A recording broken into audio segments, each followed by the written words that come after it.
Okay, I'm the last guy, so I'll try to be brief. I had a great conversation with my table over here. A lot of great stuff over there, and how I got picked to come up here, I don't know. But the couple things I mentioned with TapRooT. One, and I'm going to try to stay with cause and effect here, where we did something and the effect we saw was incredible. And what we did initially was we trained the people that we thought were going to be our incident investigators and people who are going to be involved in it. And over time, we thought, how about we expand that?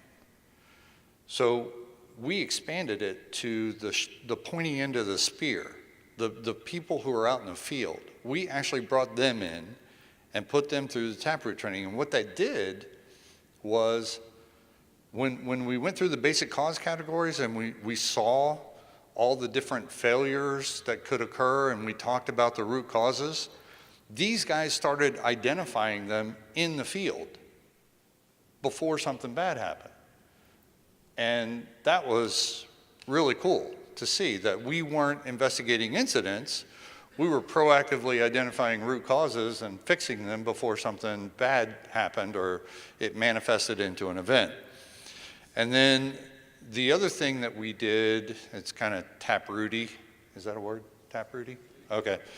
It was a couple years ago when OSHA came out and said, you can't have a rewards and recognition program based on lagging indicators because it might thwart reporting, and if we find that, we're going to hammer you, right?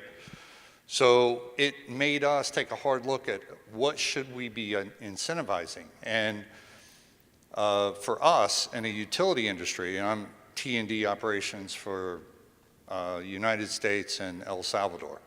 So T&D operations are notorious for what happens on the truck stays on the truck, and the guys don't break the code of silence, and you never report anything that makes you look stupid because we care more about how we look than how we really are, kind of thing, right?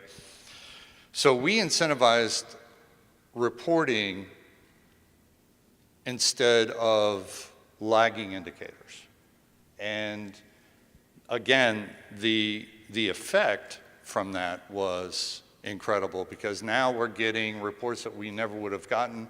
People are getting rewarded for what we call non-self-disclosing events.